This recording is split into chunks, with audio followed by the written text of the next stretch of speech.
Welcome to the In the Tank podcast. We are live, ladies and gentlemen. Don't adjust your screen. That is right. It is Donald Kendal stepping in as host. We are 6 months, just 6 months into the Trump administration 2.0, and the age of Trump is already in full swing. National Review hails the presidency as, quote, truly historic, outlining a laundry list of accomplishments that he has already achieved. Also, the left and the right are clashing over what Trump's federal takeover of Washington, D.C. really means. Is it a bold reset of a broken city or a dangerous power grab? And lastly, California Governor Gavin Newsom is threatening political counterstrike over Texas's redistricting push, setting the stage for another coast-to-coast political showdown. We're going to be talking about all this and more on episode 506 of the In the Tank podcast.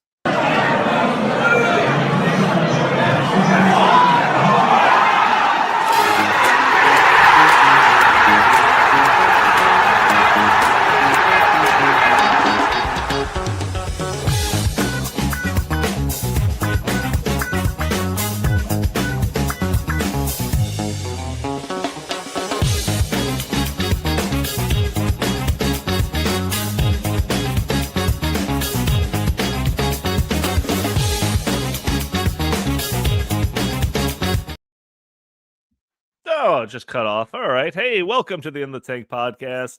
Not as always, this is your host, the Donald Kendal. Before I introduce all the people, let me just say that I just want to praise the production quality of this show. When I step away from the show and come back to it, really see how glorious it looks. So special thanks to producer extraordinaire Andy Singer in the background. Just the intro alone is enough of a reason for you to go to heartland.org/inthetank and donate to this show, because this is a shoestring budget making it look this good. Just an FYI there. But like I said, welcome to the In the Tank podcast. I've got what is pretty much the normal crew minus Linnea. She is gone this week. She'll be back next week. But I've got Jim Lakely, VP of the Heartland Institute. How are you doing today, good sir? I'm doing just great. I see that in the chat. Catherine Burke said that the artwork on that thumbnail reminds her of Atlas Shrugged, and it does. But I do want to apologize to our viewers. I mean, Donnie did use knockoff Chinese AI for that portrait of Trump. The rest of it looks so great. And then the portrait of Trump just looks like knockoff Chinese AI. But hey, close enough. Close enough for government work, which we'll be talking about. Yeah, good enough. You knew who it was when you looked at it. Also joining us, we have Sam Karnick, Senior Fellow for the Emerging Issue Center here at the Heartland Institute. How are you doing today, good sir? Doing great, Donald. How are you? Wonderful, as always. Before we get going, audio-only listeners, if you would, leave a review for us on iTunes. That would be greatly appreciated. And if you are an audio-only listener, consider joining the show live, where we are streaming this on YouTube and Rumble and X and Facebook on Thursdays at noon Central Time. You can join the conversation, send your comments and questions. It's possible to show your comment on the screen or answer your questions on the fly. We're also demonetized by YouTube. So like I said, you can go to heartland.org/inthetank if you want to financially support the show. We can't do super chats anymore. YouTube doesn't like the things that we talk about on this show. And why would they? We really, bring the truth full and unadulterated. So yeah, that would be a great thing to do. We've got a lot of topics to get into. Even when I am not on the show, I do make a habit of watching the show. And last week, you guys talked about a handful of topics that I wish I was on for. If you haven't checked out last week's episode, you definitely should. They started off with a segment of Jim Acosta doing that crazy AI interview. That was just bananas, absolutely bananas. So if you haven't heard about that one, check it out. It's a sickening story, but the commentary around it was pretty good. But you also talked about this topic of Sam Altman and artificial intelligence. Or no, I don't think you brought up Sam Altman. You were specifically talking about the prime minister in Sweden that came out and admitted during an interview that that he uses ChatGPT as basically a second opinion when it comes to coming up with policy for the Swedish country. And I wish I was there for that, because I actually just wrote an article about this, or at least partly about this, that was just published in the Washington Times just yesterday, so you can go and check that out.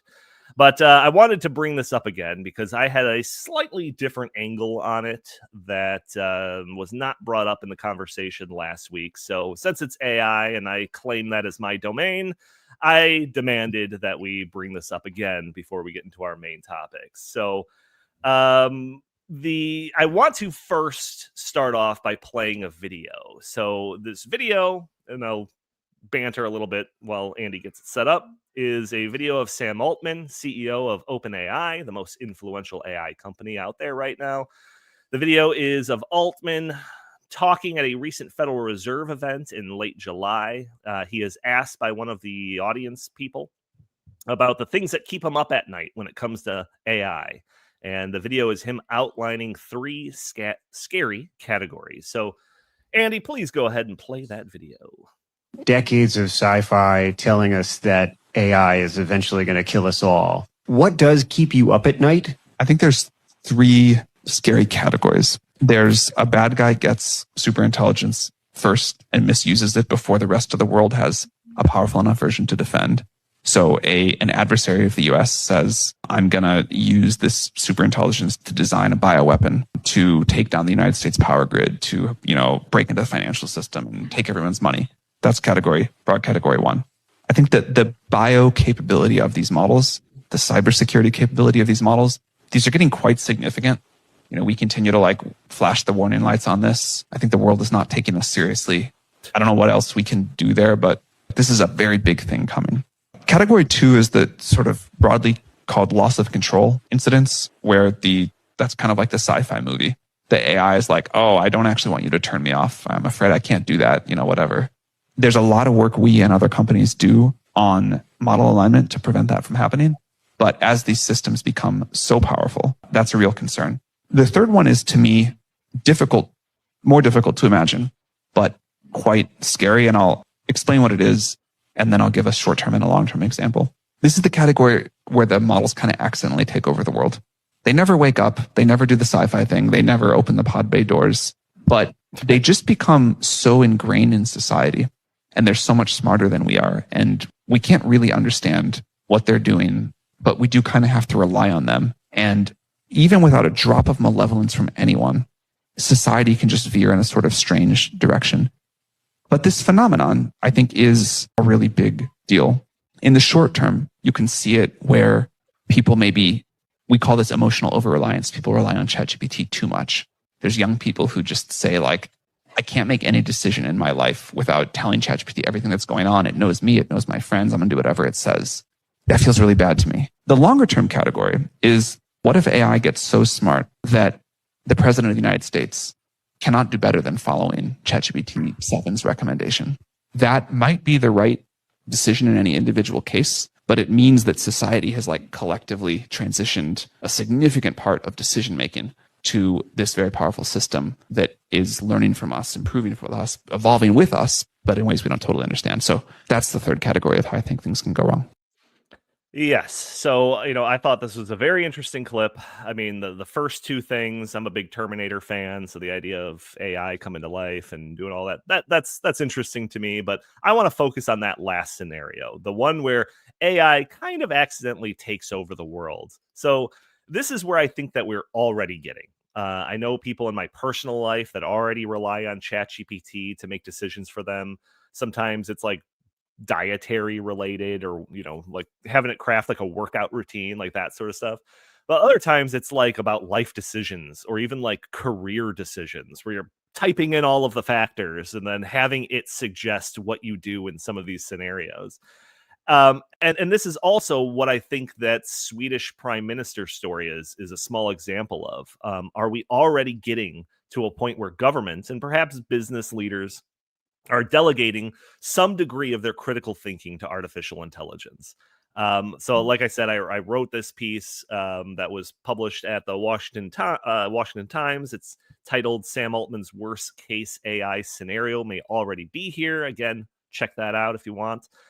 In addition to the Swedish example, I also noted a recent announcement from OpenAI that they were going to be offering their new ChatGPT Enterprise service to U.S. federal agencies for the bargain price of $1 through next year. So on one hand, you have Altman worried that AI might accidentally take over the world. And on the other hand, you have his company sowing the seeds that may cause AI dependence at the highest levels of our country. So, Jim, I want to go to you on this first because we have conversations about this in the office. What, especially from like the perspective of you being in the think tank business for this long, one of the main roles of think tanks, like the Heartland Institute, is to analyze public policy for policymakers. And aren't you at least a little worried that some percentage of policymakers out there will just take the nice and easy shortcut of just saying, "Hey, ChatGPT, is this policy proposal sound?" Be brief. So, what are your thoughts on this? Well, I mean, a lot of thoughts on this. I mean, I think it's. I knew you wouldn't be able to resist getting into the AI discussion here. It's like catnip for you. You're pretty obsessed with it, and it is a really interesting conversation because it is happening very, very quickly, and it's really difficult for people to even get their heads around it because things are happening so fast. It is improving all of the time. But Climate Bell, one of our viewers here, had a comment in the chat alluding to the fact that you have to double check AI all the time. That you find, if you know what you're talking about, if you ask ChatGPT a question and you know the answer because you're an expert in that field, you will obviously see that AI makes mistakes. The problem here is that a lot of people, and the younger they are, I would think, the less they're able to identify mistakes, just have all of this trust in AI. So of the three scenarios, I mean, the third option that Sam Altman described the first thing that came to mind was he's describing an incomprehensible, benevolent God. Right. This entity that we don't understand, that doesn't actually really exist in the physical sense, other than data centers, I suppose. But the idea that AI, I mean, I don't know about this. The idea that AI can accidentally take over the world, like Mr. Magoo, fumbling into something. Into power, or to figuring out how to run the world, or Inspector Clouseau, accidentally solves the case. I mean, how is AI supposed to accidentally take over the world? I don't know how that would work.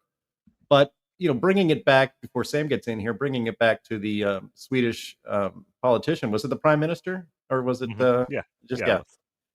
saying that he relies on AI to help him make decisions? That's not good. I mean, as I said on the podcast last week, I like to I play baseball trivia in text threads with my friends, my college friends, and I'll look up a kind of an interesting category, name the top 5 guys, with stolen bases in the 1990s, and then they'll just keep naming names until they figure it out. I asked ChatGPT the answer to that question, and it always gets it wrong, even though it's pretty easy to look up that information. So my trust of AI is very low. I don't even, it's not that I don't trust Chinese AI, which obviously, as we see from this thumbnail, is garbage. But even Sam Altman's ChatGPT is, I know, Donnie, I'm sorry. Keep getting on you for that. But even the best AI that we have here in the United States is very, very far from flawless. So I don't know obviously AI cannot be trusted, not because it's going to turn into Skynet and take over and enslave humans, or create the Matrix and keep us all as batteries to fuel the data centers. But I don't think AI is good enough to take over the world. If it can't figure out the right answers to a baseball trivia question that I have in my head, how's it going to figure out the nuclear codes? I don't think it's going to do that, and I don't think anybody should really be relying on AI unless, like, actually, I'll confess this before I shut up, but I actually used AI this morning for one of the topics we're going to talk about today, and that's the federalization of Washington D.C. And I couldn't remember if it was the chief of police or the head of the D.C. police union that supported Trump's move to bring in the National Guard. So I asked Grok, and it said it was the head of the D.C. police union that supported Trump's move to federalize, basically put the National Guard out to crack down on crime in Washington, D.C. And it provided 25 different links that I could double check it. And so I did. And for that, AI could be very useful because it's very fast. It's basically a smarter Google search. But other than that, I don't really know how these scenarios that Sam Altman is envisioning are really going to come to be. I am becoming more and more skeptical about that as the days go on. Yeah, well, even in his example, he talked about, the scenario where the president realizes that he can't do better than the recommendations from ChatGPT 7, right? So 5 just released. So he's talking about 2 iterations down. This technology is only getting better. And the way that it accidentally takes over the world is according to Sam Altman's scary scenario here, is that basically, like, if you decided that you were going to just outsource all of your decision making to artificial intelligence, and you were just, every decision that you were met with, you asked it and you did what it suggested. Are you really controlling your own life, or is AI controlling your life? And if you expand that out to a national level, that's what he's talking about, or a global level, that's what he's talking about. If ChatGPT 7 is making all of the decisions, then isn't it kind of running the world? That sort of thing. So the concept that I really tried to drive into people's heads is that AI doesn't need to become self-aware or conscious or some human level or super intelligent level to have massive implications into how society operates. Like I said, I love Terminator science fiction, but like Sam Altman, this scenario is probably the one that I'm most concerned about, with an extra layer that he doesn't mention about that the AI that people are using as a replacement of their critical thinking is encoded with an agenda-driven perspective. So, like, my worst case scenario is a woke ESG artificial intelligence system that's driving a substantial part of the decision making in this country, both at like an actual like executive level and just on a personal level. But I don't want to dwell too long on this. So Sam, comments on this, and then we'll move on to our kind of more main topics. Yeah, I agree with you, Donald, that AI has a certain amount of danger to it in people trusting it too much. But what I think is the trust problem is that AI, as Jim pointed out, it's really not trustworthy. All AI is more sophisticated algorithms that generate more heat and require big servers. And interestingly enough, they're generating a lot of heat intellectually as well. But what happens is all AI does is it just predicts what the next word or next sentence will be. And the way it does that is by looking at the internet and looking at what already has been said about things. So it really is not capable of doing truly creative things, truly inventive things, and truly innovative things. So what AI is going to do is tamp down the creativity of human beings if people rely on that.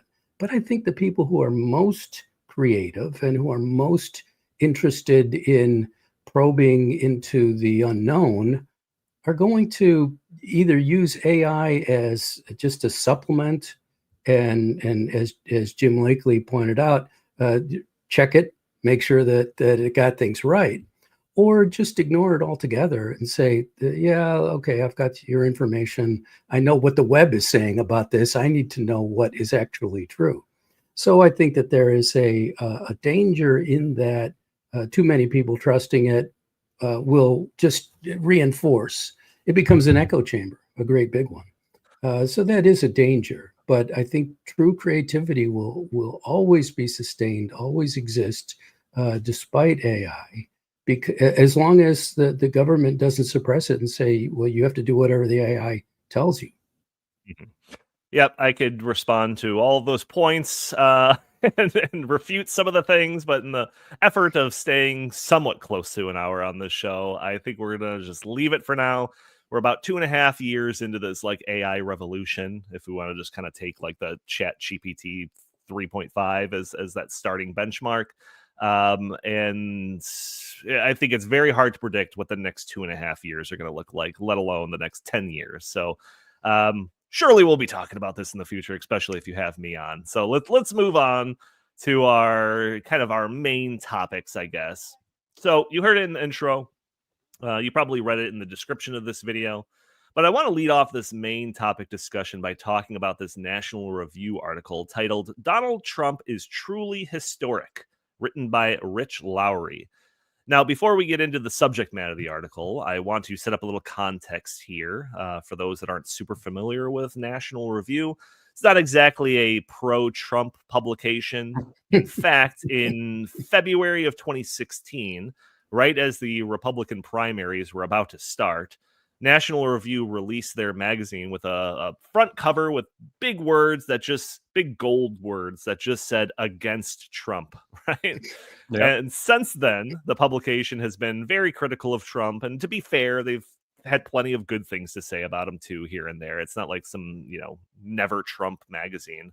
But I don't know, maybe you know it better than I do, Sam or Jim, but it would be safe to say that National Review is one of the more prominent right of center publications that's probably Oh. been most critical of Trump. 100%. Yeah. I mean, National Review has been the conservative Bible. I mean, I read it as a teenager. And so, and as an aspiring journalist, I consider National Review to be my dream job. I wouldn't consider that anymore, but yeah, they're probably the most prominent never Trump publication with the biggest audience in the most history. Right. So that kind of sets up like why this article is like particularly interesting. And when it comes to the author of the article, Rich Lowry, he's the editor-in-chief at National Review. He is not a huge defender of Donald Trump by any means. I don't think he's a never Trumper. But he is not shy about taking Trump to task over whatever may be. So with all of that in mind, it did come as a surprise to many that Lowry would author a piece like this, once again titled "Donald Trump is Truly Historic." So in the piece, Lowry writes, "If you had to sum up President Trump's second term so far in one word, you could do worse than epic. Trump may be on the path to the most consequential presidency since Ronald Reagan's. Even if Trump's second term ended tomorrow, he would have left a significant mark. For all the talk about how he doesn't have core convictions, Trump has favored tariffs for decades and has instituted a tariff regime that, absent discrediting economic turmoil, is likely to endure whether he is succeeded by a Republican or a Democrat. This alone is a momentous achievement, and one that would have seemed almost unthinkable when Trump descended the elevator in 2015 and a relatively free trade consensus prevailed in U.S. policy. I will note that he didn't descend an elevator; it was an escalator. Take that, editor-in-chief Rich Lowry. But that's just an aside. He's brought border crossings to a historic low. And it could be that U.S. experiences negative net migration for the first time in 50 years. Again, this is a big change and one that is hard to imagine anyone besides Donald Trump affecting. He's dealt a blow to DEI programs in the federal government and is making it harder for colleges and universities to pursue race-conscious policies. His election coincided with the beginning of the pullback from DEI in the private sector, one that his administration has encouraged and accelerated. He signed a tax and spending bill that makes permanent the tax cuts from his first term, makes a substantial investment in immigration enforcement, and includes a meaningful reform of Medicaid. He bombed the Iranian nuclear program, at the very least setting it back for years. He cajoled commitments for greater defense spending out of NATO countries. Almost any one of these items would have been a notable first 6 months accomplishment, but he's done them all, and lots of other activity besides. His EPA administrator, Lee Zeldin, and his energy officials are rolling back the left's climate agenda. Trump defunded public broadcasting. He's kneecapped the Department of Education. The administration has taken important steps to protect female sports and to keep minors from being subjected to gender-affirming care. So, I mean, love him or hate him, after reading that, it's very difficult to argue that we are not living pretty squarely in the age of Trump. So, Sam, I'm going to go to you first on this one. What do you think about this article and whether it's particularly noteworthy that this article exists and was published by National Review? Thanks, Don. The article just accepts reality, really. It's just obvious what Trump has achieved is extraordinary and historic. And to deny that is just silly, but people do that. The interesting thing to me is that National Review really for many, many years, literally decades, had been moving in a direction that was sort of DC centric. And, they had moved their, the sort of the center of their idea generation from New York to DC. And that was I think a decline in the quality of the thinking of that magazine. And I will acknowledge that accompanied my writings for National Review, as I've written many articles for them over the years since the 1990s. And I stopped in the early 2010s, and because of where they were going intellectually, it wasn't very good, I didn't think. And remember that National Review, they're famous for getting the John Birch Society out of the conservative movement and in the 1960s, and that was a big deal. But even more importantly, they got Pat Buchanan out of the conservative movement and branded him as an anti-Semite, which is absolutely 100% false and inaccurate. And they continued to play this role of policing the right. So I conceived of them as never Trump all along. I didn't feel they were fair to Trump in any way. You could find articles in there that weren't as bad as some of the others, but overall, you remember they pretty much said Trump bad, and that was it. So National Review had taken that position, and what's consequential about what Lowry has done is he said basically, okay, we were wrong, although I'm not going to say that explicitly. We were wrong. Trump is a big dude. He's been really good. We have to give him credit. And okay, so now we're going to move on. Well, you know what? I think there may be a lot of people who aren't going to forget what National Review has done over the decades in policing the right and making it more of a quote unquote bipartisan situation and bending over for the Democrats and creating the uniparty and so forth. Those days are over. They're aware of that, and it's all Trump. Trump did that. Trump ended all that. And so they're just acknowledging reality and trying to get back in the game. Okay, you're back in. Say what you want, and we'll do what we've done all along. We'll judge everything you say by what it says and not what you say you are. So there you go. Right.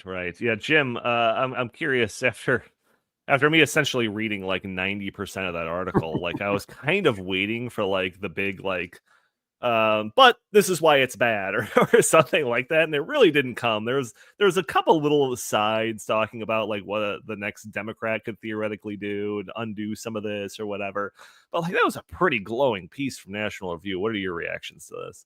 Well, I know Rich Lowry a little bit, just a very little bit, and I've read him for a long time. And I don't know, when I read that article, I don't know if Sam did as well. I sensed a tone of sadness that he has to write this. It just seemed like there was some sighing and a little bit of crying, and it seemed very reluctant to write this piece. But he sums it up at the end by saying that Steve Hayward wrote on what he called the age of Reagan in the 80s, and Art Schlesinger wrote the age of Jackson and the age of Roosevelt. And Rich Lowry, I think, reluctantly has to come to the conclusion that because of this very significant presidency, you could even pretend he didn't have a first term. Just this term alone, we are living in the age of Trump. Now, a part of this is that nobody's going to remember Joe Biden. I mean, what were his accomplishments? What of his agenda still exists? I mean, he did enormous damage to the country. He put DEI on blast. I'm sure many of our listeners and viewers remember that when Joe Biden first started his presidency, he stated explicitly that equity would be the guiding principle of his government, and it was, to disastrous results. Again, that put DEI on blast, not just in the government, but in corporate boardrooms. He facilitated and encouraged that infamous quote from Larry Fink that we have to force behaviors. He basically brought in a regime of force, of social force, force from Hollywood, bullying, censorship. So there's a lot of damage that was done in Biden's term. I mean, hell, even FEMA disaster aid workers would pass houses and not give aid to anybody who had a Trump sign in their front yard, for crying out loud, under the excuse that they were afraid, they didn't feel safe. We don't hear this kind of stuff anymore. People don't talk about feeling unsafe as much as they used to, and being unsafe meaning somebody has an opinion that I disagree with, and that makes me unsafe. We don't. There's been, and Rich Lowry does talk about it in this piece, and we've talked about it a lot on this podcast. There was that vibe shift that was happening during the 2024 election, and I think what we've really seen is a significant and very real cultural change, and it really did happen in 2024, and that just seems more and more like it's over.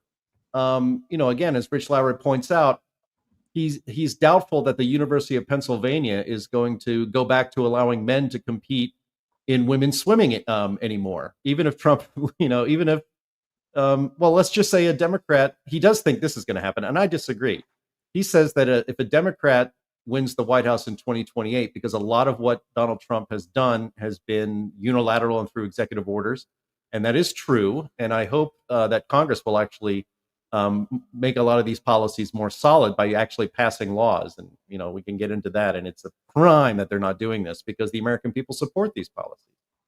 But even if Gavin Newsom was to win the White House in 2028, I have a hard time believing he's going to spend all of his political capital to bring all the woke and DEI stuff back, not just to government, but to Ivy League schools and all this stuff. I just have a feeling, maybe I'm being naive, that these changes are, for the most part, permanent, because these are the policies that make common sense. These are policies that have broad support across parties in America. People just know that a lot of this DEI stuff is unfair, and all of that stuff. And so this is a enormously significant presidency already. As you noted at the top of the podcast, Donnie, we're 6 months in. 6 months. It feels like 6 years.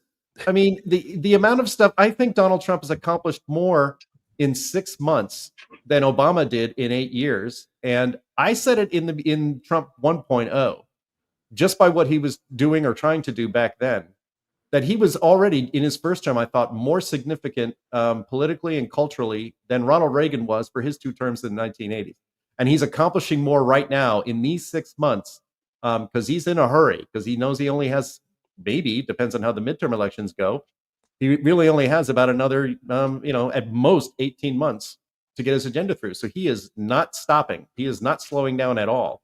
And like it or not, and I don't think Rich Lowry likes it very much, but we are living in the age of Trump. But the upshot of that is that almost every policy that he is putting forth and bringing into being has actual broad support among Americans, among normal Americans. I can't think of one policy of the Biden years that actually had broad popular support. I can't think of one. And so that's what's so exciting about the age of Trump, is that the normies are back in charge. Yeah, there was I think it was this article. Maybe it was something else that I was reading, but I think it was this article where it had this line that was talking about how that Trump's presidency coincided with this cultural shift, and whether or not he was the result of it or like kind of the originator of it. There's probably a mixture of both of those factors or something. But I think like that is absolutely true. I mean, we talk about like that whole pendulum swinging concept or whatever. And it's just like the state of kind of politics and the political discourse that's going on today compared to, pre-Trump or something, in my opinion, is radically different. So whether or not how much you want to attribute that to Trump or, the other way around is a subject of debate. But it really does feel like every day there's some new big announcement. Like, I remember it's not that long ago, it seemed infeasible that we would ever see the end of the endangerment finding. Then on some random Tuesday, we get word that it's actually happening. And like, I think just yesterday we got word that the administration is going to drive a stake into the EV mandates on car makers. Like, that's something that Heartland Institute's been talking about for who knows how long. I don't know how long. It's been a long time, right? And it's like, now it's seemingly happening as just like a little, sub bullet point on this larger list of things that were going on. And it's just, you guys, it might be a surprise to some viewers, but you two are a little older than I am. So you probably have a little bit more of a context window for this next feeling that I have. And you can correct me if I'm wrong or not. But to me, it feels like when a president comes in, especially if it's like a changing from left to right or right to left, that president has like a one particular thing that they want to get done. Like Barack Obama was the Affordable Care Act, Obamacare, whatever, right? Everyone's got like this one thing that if they can get that across, that'll be their legacy. Obama's legacy is the ACA. That's basically it, right? And it's like with Trump, like there's like a dozen things. Like, it really feels like, is this so outside the norm, or is it just me being a mid-30s guy that's only experienced in consciousness a handful of presidencies? Is this outside the norm that you've got like a president coming in with this much of a wrecking ball mindset when it comes to governing?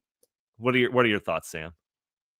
I think that the thing that people don't seem to recognize about Donald Trump is that he has a mission. He has an idea that he wants to make real.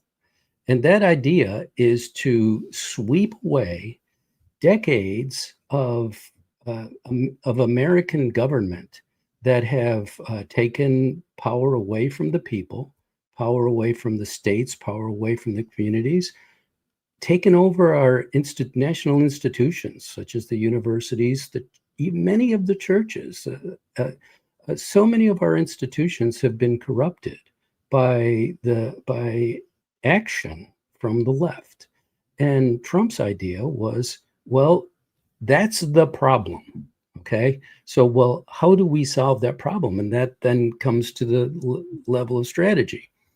During his first administration, Trump was continuously undermined by the uniparty in Congress and by his own people within his own administration. And yes, you can blame him for appointing them, but who was there? Trump's idea was brand new. Republicans had always had this conservative idea where we're going to go slowly in dialing back the massive amount of government interference in this country because we don't want to rile things up. We're conservative. What Trump is and always was is a reformer. And reformers do rile things up. Reformers take things down and tear them down so that you can rebuild on the rubble. And what Trump then has done in his second term is he took advantage of the 4 years that let's say that the people in power in this country and our various institutions and so forth took away from him. One way or another, we know that the 2020 election was very strongly influenced by events that had nothing to do with Donald Trump's policies. So those 4 years were taken away from him. Well, he didn't waste time during those 4 years. He moved forward in developing not just a strategy, but developing the team that would follow up on that strategy. In addition, one thing that he did during his first term that was absolutely essential to all the change we've seen since was the Supreme Court. Those justices that he added to the court have changed the ground.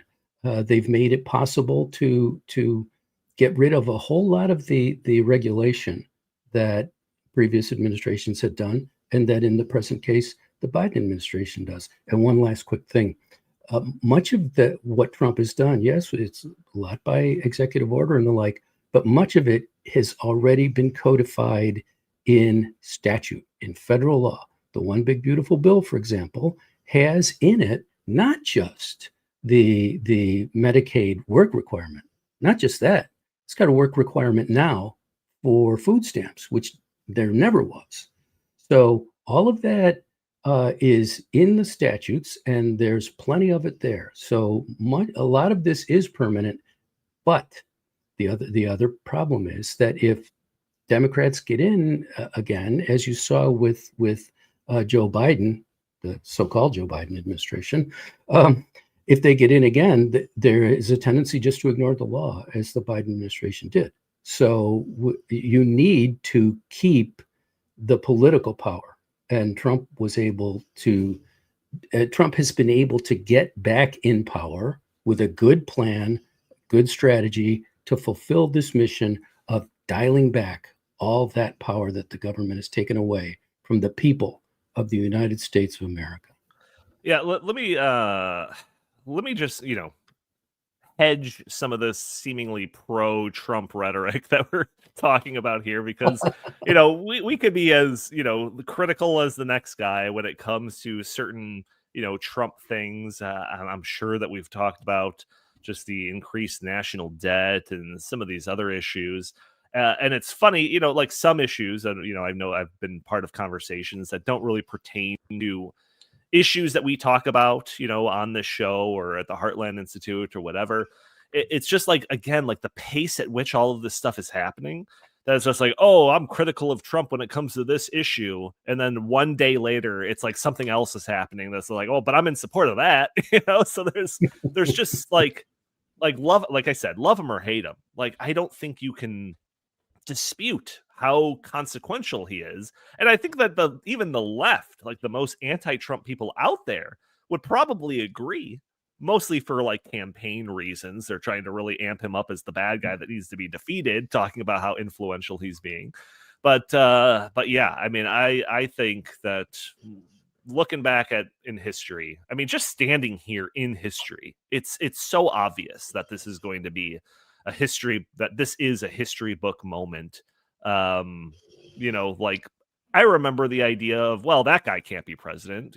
He's never been governor, or he's never been, this level of, when it comes to governing, he's never reached this level. So he can't possibly be the nominee. It's like Donald Trump has destroyed all of these, whatever predisposed thoughts when it comes to this stuff. So yeah, age of Trump. Jim, final thoughts on this, and we'll move on to our next topic.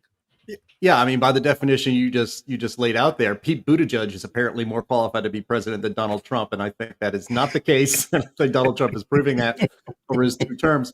But I know you guys will agree with this, and what I think people are going to look back, and we should recognize it now.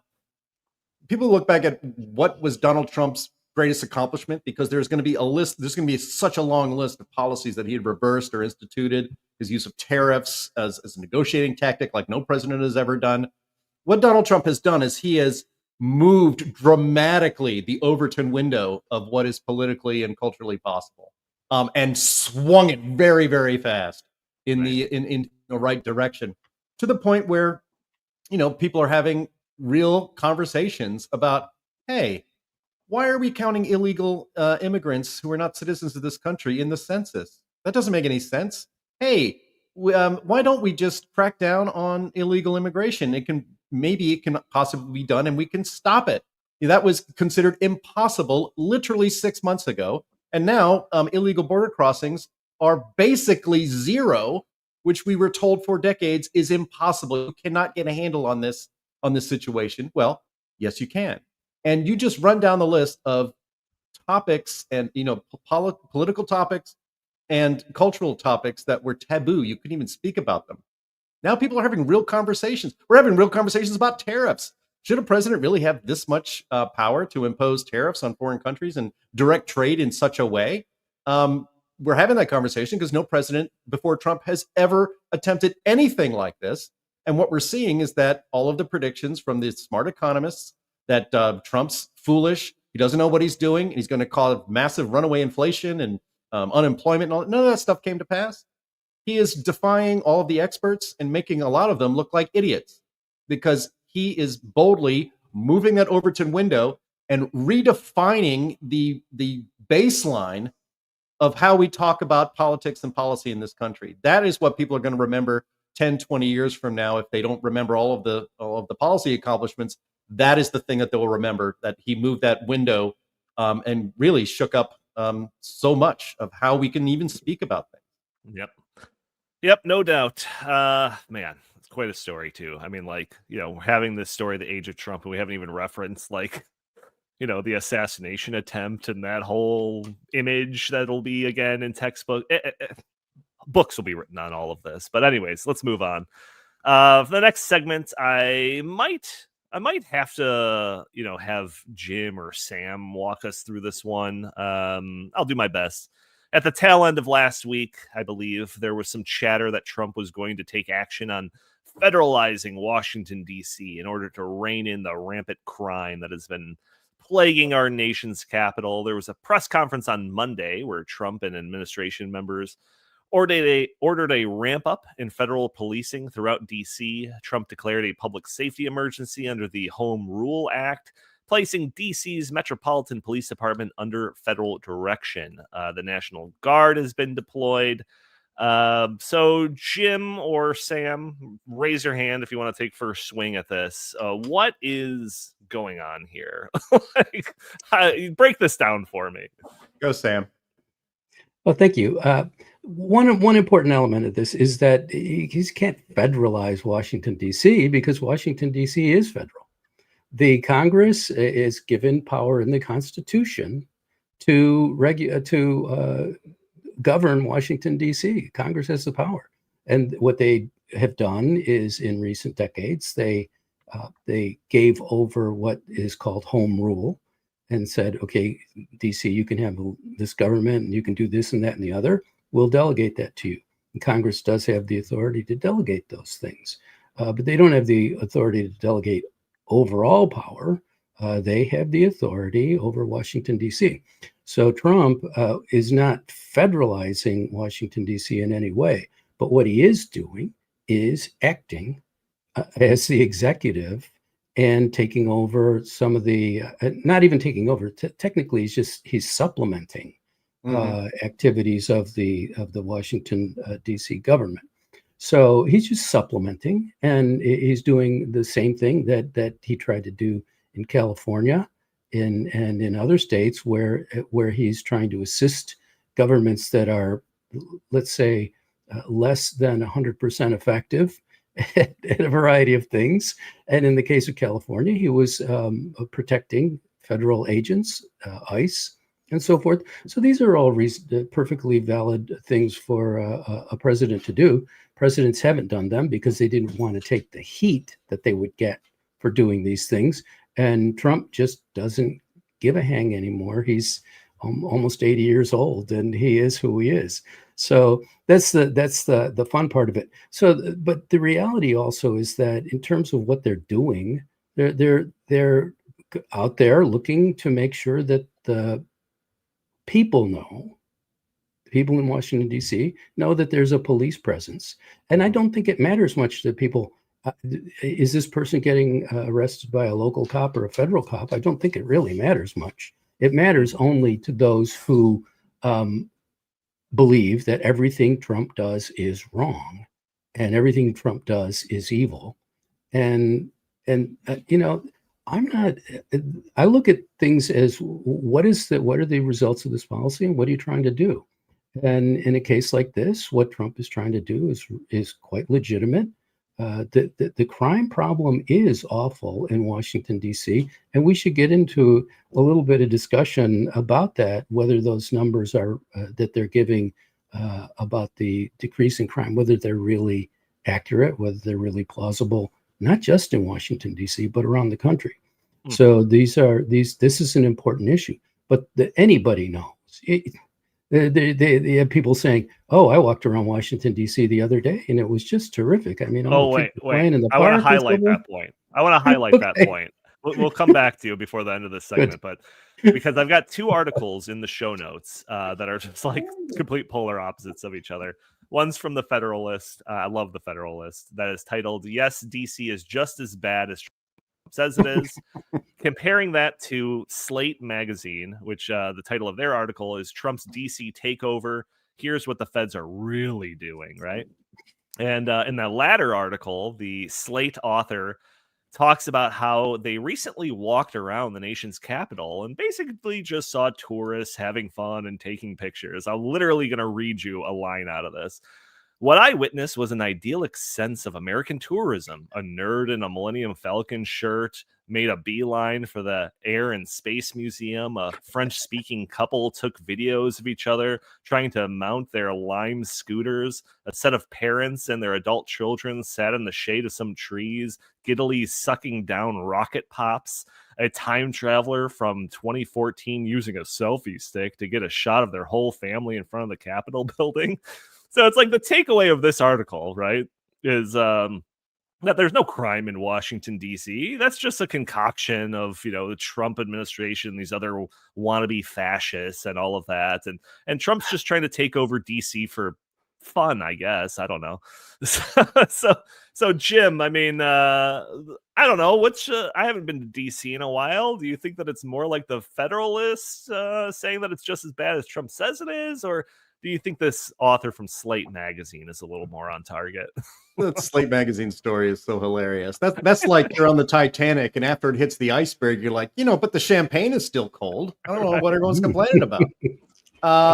Look, the head of as I mentioned earlier, thank you, Grok, for confirming this for me, that the head of the police union in Washington, D.C. supports what is basically supplemental force to crack down on crime in Washington, D.C. And the Democrats are running around acting like crime is not a problem in D.C. and that this is an overreaction. Look, I lived in Northern Virginia and I worked at the Washington Times. Now, this was 20 years ago, but the Washington Times headquarters, their building is in Northeast D.C., which is not a very nice part of D.C.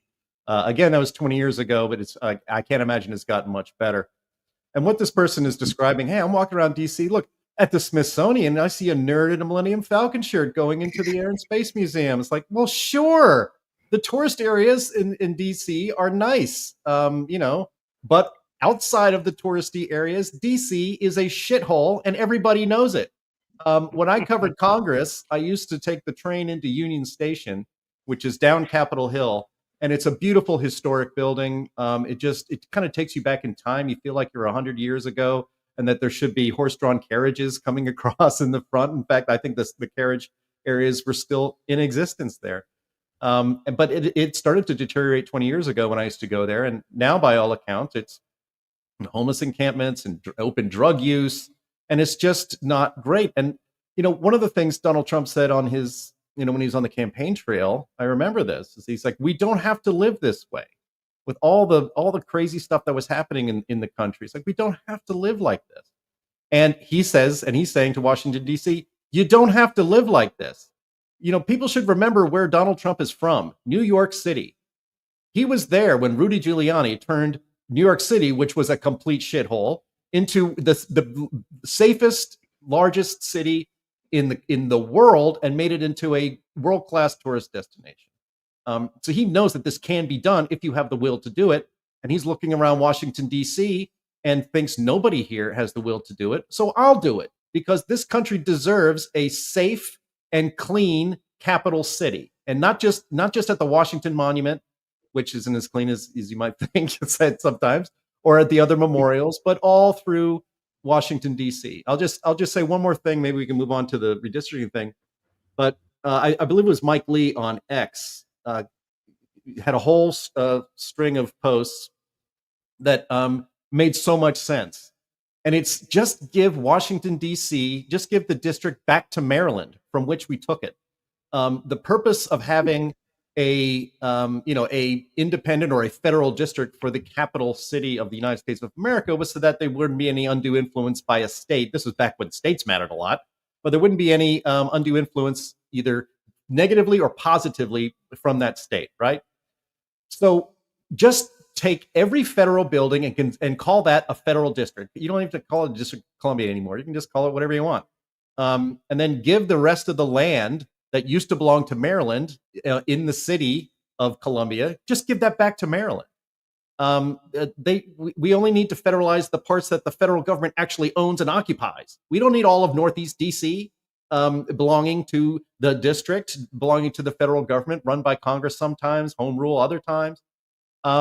Just do that, and all these problems are solved. And then especially if you oppose Donald Trump taking over DC, well, as president, he would just take over the federal buildings, which he has jurisdiction over anyway.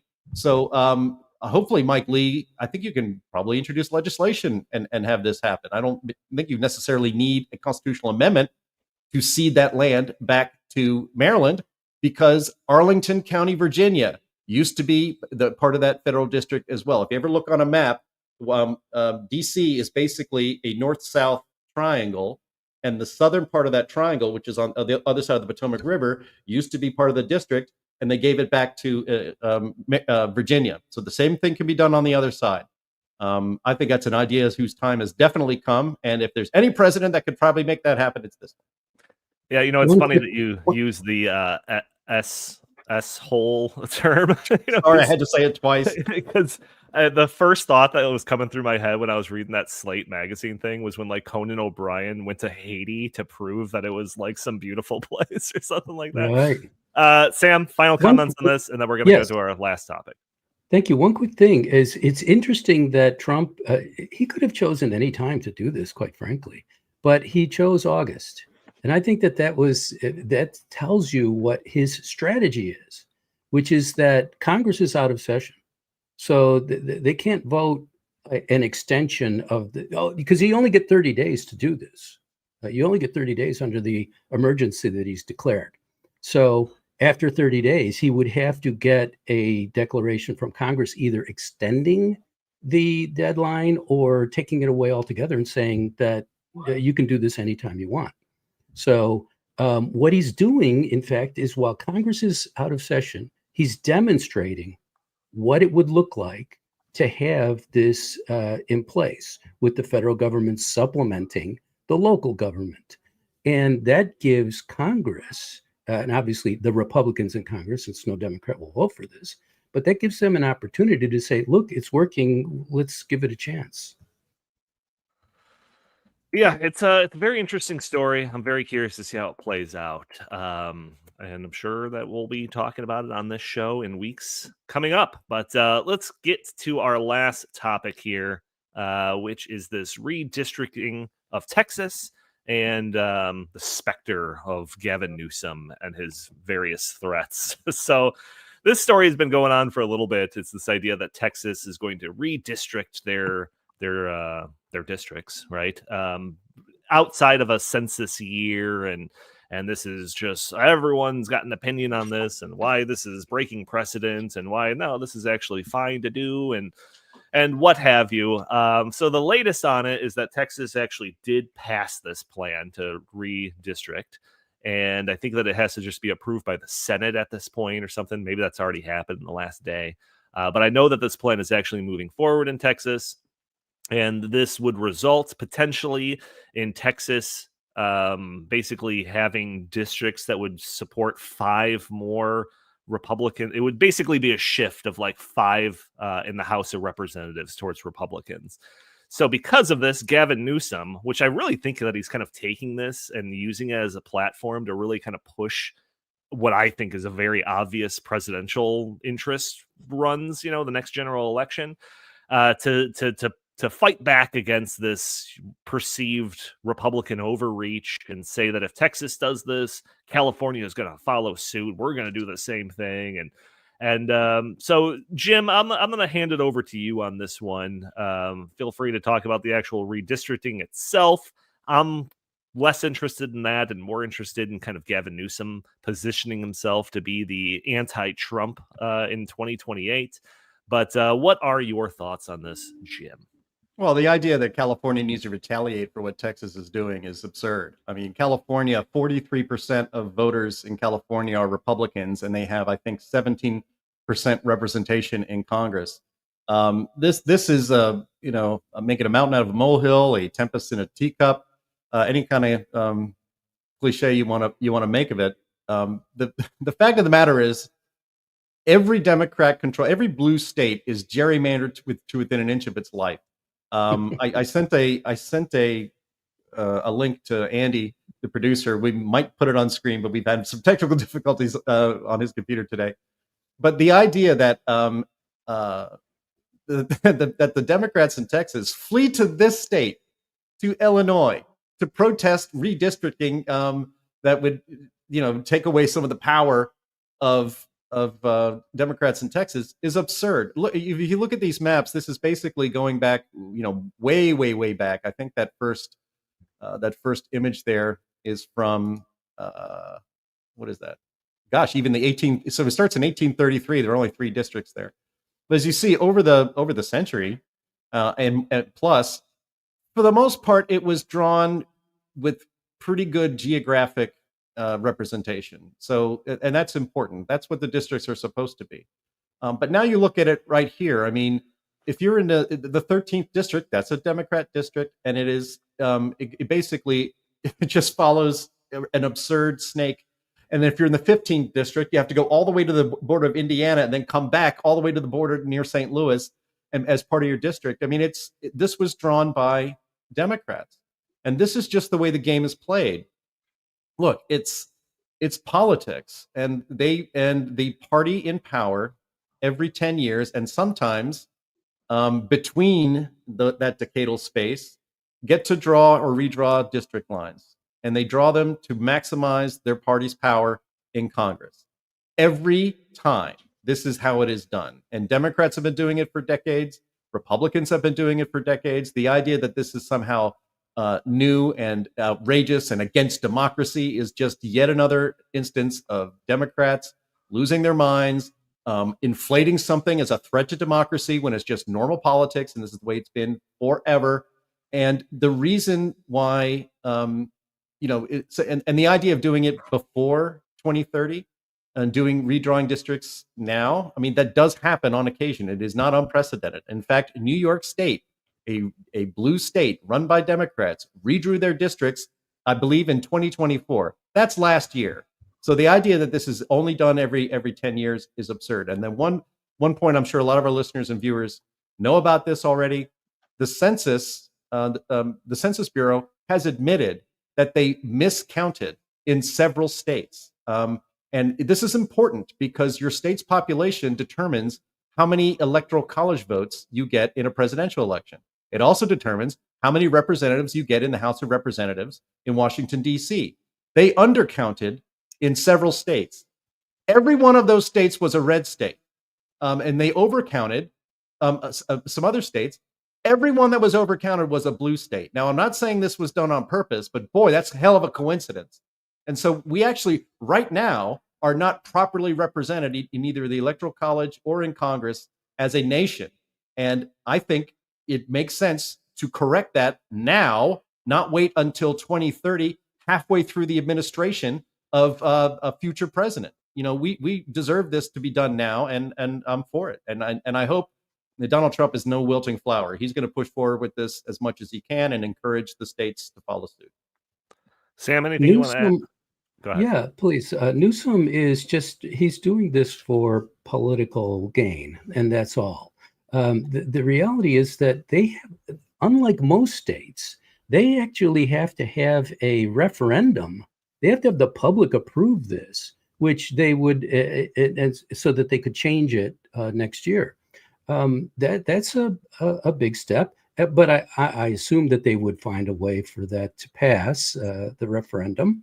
But other states, the Republicans have 23 states where they have trifectas, where they have the state both houses of the state legislature and the governorship. So if you want to start a gerrymandering war, the Republicans have 23 states and you have 15.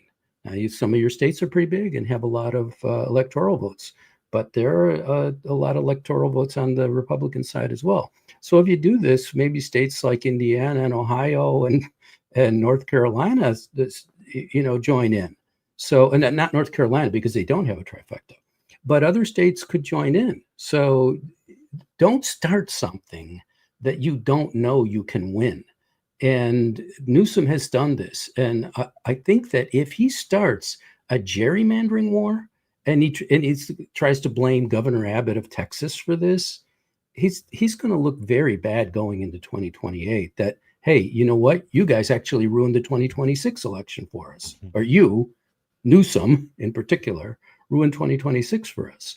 So, and besides, that party is pretty much moving farther and farther to the left. I think they're actually outpacing Newsom. He doesn't seem to be where that party is going anyway. But the fact is, if you start a gerrymandering war, you are going to lose it. And the Supreme Court has already sort of let loose gerrymandering, and it's going to. I think the Supreme Court is actually going to get rid of race-based gerrymandering altogether, which completely changes the situation, and that will be very destructive to the electoral prospects of the Democrat Party. Yeah, there was like, I forget what state it was. It was like Vermont or New Hampshire or something like that. One of these like governors came out like, "Well, we're going to redistrict too." And it's like, "Oh, really? How are you going to redistrict to make the two representatives more blue?" Like that doesn't make any sense. But I mean, I looked it up just in California. I mean, I looked it up. I mean, there's 52 Congress critters from California. 9 of them are Republicans. And I was right in my guess. That is 17%. 17. And 38% of Californians voted for Trump. So yeah, if Gavin Newsom wants to play this game, he's not going to win it. Right. Jim, that's 38% of the ones who were counted. That's true. That's true. Look, and look, it's the reason why. Let's be clear. The reason why the Democrats are basically, they will die on this hill because their political prospects are dead if they don't win. They talk about in the presidential elections the so-called blue wall that Kamala Harris was supposed to be able to capture in order to take the White House, that being Pennsylvania, Ohio, and Michigan. Well, if the I believe Michigan was one of those states that was overcounted. So if you take away, if you accurately count, putting aside counting or not counting illegal immigrants in this country who are not citizens, you should only be counting citizens, in my opinion, but that's what the Constitution says. It's a little unclear. It'll be challenged in court. We can do a whole other show on that. But if the states were properly counted, that blue wall wouldn't even be wouldn't help. It wouldn't hurt. The Democrats will have a really hard time winning any presidential election if with the trends being what they were, because Florida would be gaining seats, Texas would be gaining seats, and more importantly, a lot of the blue states are losing seats, which means they are losing the count in the Electoral College. It's going to be a lot harder, I should say, for a Democrat to win the presidency with a proper and accurate census. Mm-hmm. Yeah, there was talk about Gavin Newsom kind of being the guy when it was pretty obvious that Joe Biden wasn't going to be the guy in the latest general election.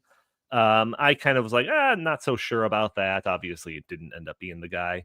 But the way that he is portraying himself on Twitter and the amount of engagement farming that he is trying to do, I think he's glommed onto this issue because it kind of gives him a national presence. It's not just like a California specific thing, trying to make this gerrymandering thing a national issue where he's positioning himself as the counterpoint to, Trump or whatever, the Republican effort at the very least.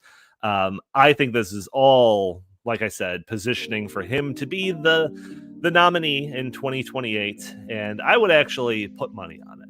I would, I know that there's some betting websites out there. I don't know what the odds are at this current moment, but I'm considering throwing a few bucks at that idea, because I think that he, just based on the way that he's operating on Twitter, like, I think that is clearly the move that's going on here. But all right, that's this effort will go.